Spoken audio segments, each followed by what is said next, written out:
Good morning, Year 5, and welcome to your reading lesson for today. So before we start off on anything, I'm going to ask you to summarise Chapter 9. Now, your work from yesterday was an independent task where you answered questions based on the last few pages. And then you were told to make sure that you summarised the chapter for all the pages that we've read. So you should have had the other copy of the pages, and to be fair, this should have been your last answer from your worksheet yesterday. So I want you to pause the video and see if you can summarise the chapter. Okay, well, I gave it a go. So I've got the castle and its owner were a threat to Firedrake, and over the years Nettlebrand had eaten his servants due to boredom, and only one had survived, called Twigleg. Now Twigleg was made to polish and file Nettlebrand's scales and claws and tell stories of his glory days, until a dwarf came to tell Nettlebrand that he'd seen a silver dragon and made Twigleg go to check it out. Now Twigleg managed to find Firedrake, Ben and Sorrel, and he sat around waiting to hear them give away more information. But obviously we know that Sorrel managed to get between Firedrake and the dwarves to stop him from giving away any information. So that's just a quick short summary of chapter 9, okay? So today we're going to be moving on to chapter 10. Okay, so this is where it's going to start getting good now. Okay, so we're going to look at retrieving information using the circlet questions. So this should be a fairly easy lesson because it's just retrieval practice.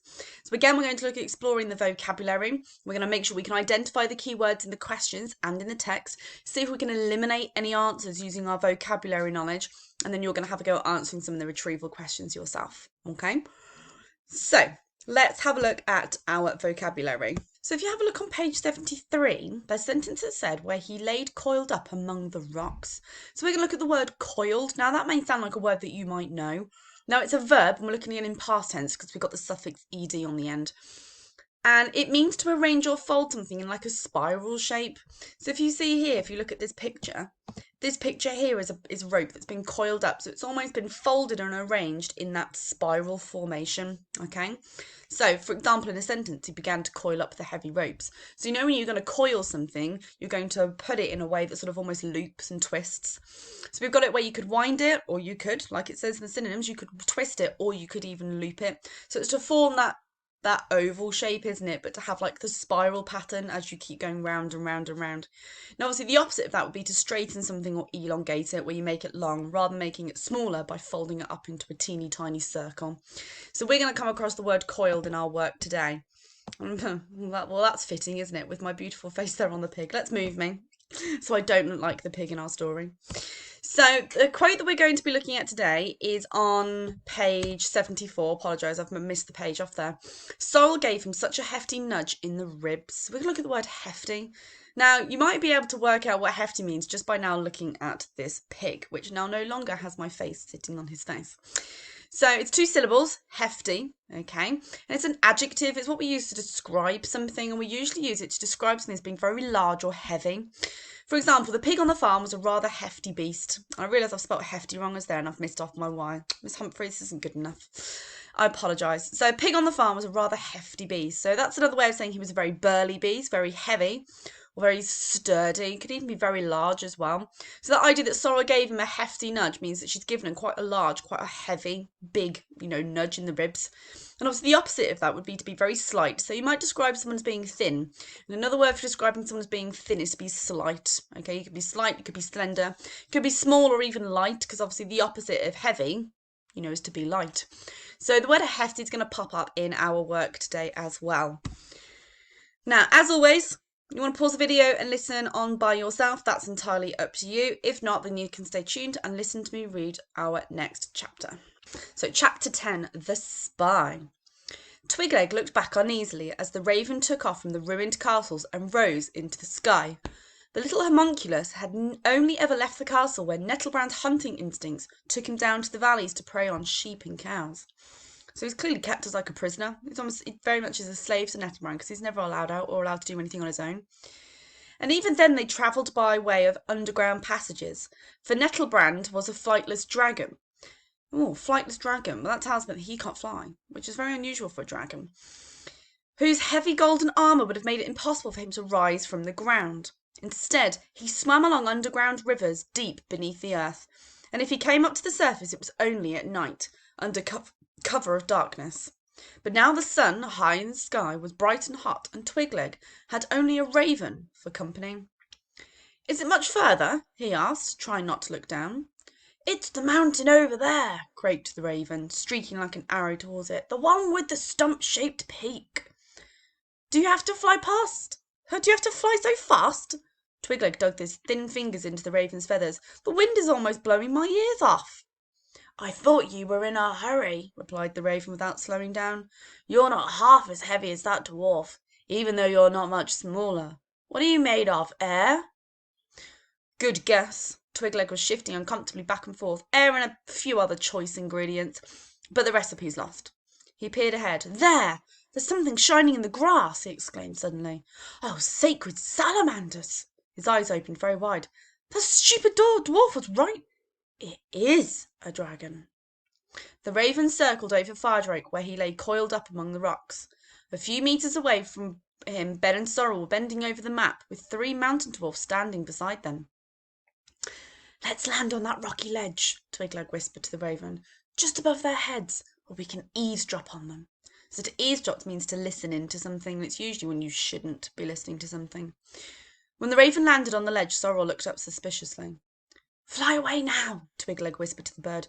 Hide in that fir tree until I give you a signal. The brownie won't notice me, but you seem to worry her. The raven rose in the air again and disappeared among the dark fir branches. Twigleg cautiously moved right out on the ledge. Okay, I'll admit it, the brownie was saying. So we did lose our way a bit, but it doesn't really matter. We'll reach the sea tonight all the same. The only question is which sea, Sorrel, said the human. He was only a small human, but still a boy. You know something, Clever Clogs? Hissed the brownie. You can do the steering tonight. Then at least I won't have to put up with your sniping if we're going to go the wrong way again. Where are you going anyway? Asked one of the dwarfs. Twigleg pricked up his ears. Now, he's pricked up his ears because I think he thinks he's going to hear something good, some gossip that he's going to want to know now.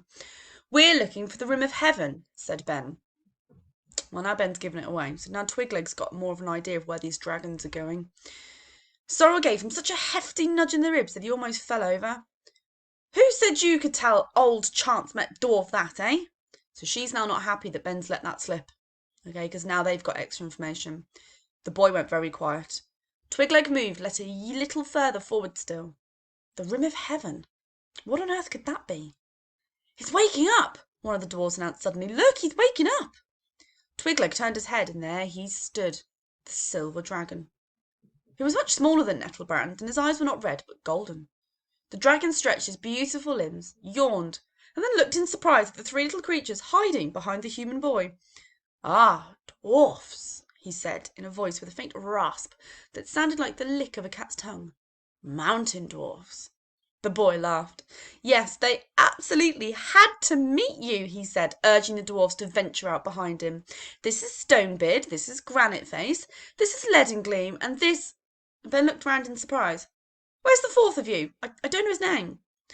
Gravelbeard, said Stonebeard, looking up at the dragon in awe. I have no idea where he is. Gravelbeard's a bit peculiar. Up on the ledge, Twigleg could hardly keep from chuckling.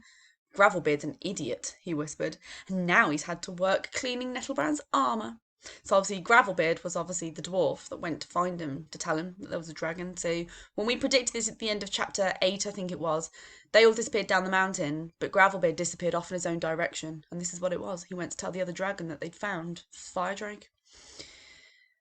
A pebble came loose as the mannequin moved even closer to the rocky edge. The wretched stone fell right on the brownie's head. She looked up suspiciously, but Twigleg had hastily withdrawn his long nose.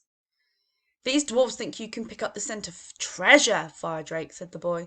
They want you to try and do it on their mountain. Treasure? The dragon shook his head. What kind of treasure? Do you mean gold and silver? The dwarfs nodded. They looked hopefully at the dragon. Firedrake went over to the mountainside and put his nose against the rocks, drawing in the scent of them. The dwarfs crowded excitedly round his legs. Oh, it smells good, said the dragon. Different from the mountains I come from, but good. Yes, it really does. But with the best will in the world, I can't tell you exactly what it smells of. The dwarfs looked at each other, disappointed. Are there more dragons where you come from? Asked Granite Face curiously.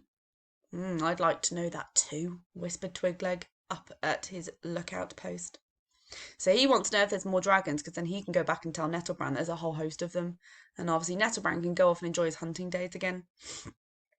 Oh, yes, replied the dragon, and where I'm going as well, I hope. That's enough of that, said the brownie girl. Just when things were getting interesting, Twigleg felt like spitting on her head. She placed herself between the dwarves and the dragon and shooed the little people back. You heard what Firedrake said. He doesn't know whether there's any treasure in the mountain. So fetch your hammers and pickaxes, and find it yourselves. Firedrake has to rest now. We still have a long way to go. And that was it. Over the next few hours, Sorrel ensured that Twigleg heard nothing else of interest. Now I'm going to stop it there because that next sentence is going to lead on to the next part of our book. So at the moment, the only thing that Twigleg has learned is that there is indeed a silver dragon, and they're looking for something called the Rim of Heaven. And where he's come from, there's lots of dragons, but where they're also going, to the Rim of Heaven, they're also hoping to find lots of dragons as well. So he's got some information to go back and tell Nettlebrand now. So we'll see what happens in the next few pages.